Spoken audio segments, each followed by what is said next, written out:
রৌমারীতে তারেক রহমানের ৩১ দফা বাস্তবায়নে লিফলেট বিতরণ ও গণসংযোগ করলেন মোস্তাফিজুর রহমান রঞ্জু। রৌমারী কুড়িগ্রাম প্রতিনিধি শাহের আলীর পাঠানো ভিডিও চিত্র ও প্রতিবেদনে দেখুন এসটিভি নিউজ এক্সপ্রেসে। কুড়িগ্রাম জেলার রৌমারী উপজেলার দাঁতভাঙ্গা ইউনিয়নের দাঁতভাঙ্গা বাজারে রৌমারী উপজেলা বিএনপির সদস্য সচিব মোস্তাফিজুর রহমান রঞ্জুর নেতৃত্বে কেন্দ্র ঘোষিত ৩১ দফার রূপরেখা বাস্তবায়নে রাষ্ট্র কাঠামো মেরামত অবাধ সুষ্ঠু ও নিরপেক্ষ নির্বাচনের লক্ষ্যে মঙ্গলবার বিকেল ৪টার দিকে রৌমারী উপজেলার দাঁতভাঙ্গা ইউনিয়নের দাঁতভাঙ্গা বাজারে লিফলেট বিতরণ ও গণসংযোগ করলেন রৌমারী উপজেলা বিএনপির সদস্য সচিব মোস্তাফিজুর রহমান রঞ্জু। ৩১ দফার সারসংক্ষেপ তুলে ধরতে মোস্তাফিজুর রহমান রঞ্জু বলেন, কেন্দ্র ঘোষিত বিএনপির ভারপ্রাপ্ত চেয়ারম্যান জনাব তারেক রহমান কর্তৃক জাতির সামনে উপস্থাপিত রাষ্ট্র কাঠামো মেরামতের ৩১ দফা বাস্তবায়নের লক্ষ্যে জনসচেতনা বাড়াতে আমরা লিফলেট বিতরণ করছি।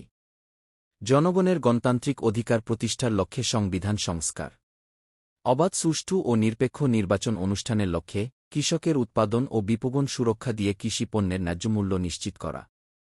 এ সময় ছিলেন রৌমারী উপজেলা বিএনপির যুগ্ম আহ্বায়ক রাজু আহমেদ, রৌমারী উপজেলা বিএনপির যুগ্ম আহ্বায়ক মঞ্জুরুল ইসলাম মঞ্জু, রৌমারী উপজেলা বিএনপির যুগ্ম আহ্বায়ক নূর আলম খান হিরো। বিএনপির নামে যে অপপ্রচার করছে, বিএনপির নামে মিথ্যা পূর্বাকাণ্ড ছড়াচ্ছে, আমি দাঁতভাঙ্গার এই স্কুল মাঠে দাঁড়িয়ে ঘোষণা দিতে চাই, আপনারা বিএনপির নামে কোনো অপপ্রচার করবেন না। বিএনপি কোনো অন্যায় করে না, বিএনপি কোনো অত্যাচার করে না। বিএনপির সাধারণ সমর্থকরা পর্যন্ত এই এলাকার মানুষের ৭১ সালে কি হয়েছে সবাই জানে। আমরা ওদিকে যেতে চাই না।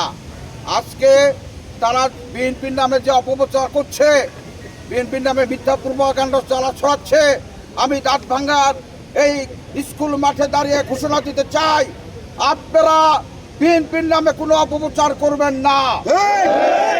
বিএনপি কোনো অন্যায় করে না, বিএনপি কোনো অত্যাচার করে না। বিএনপির সাধারণ সমর্থকরা পর্যন্ত এই এলাকার মানুষের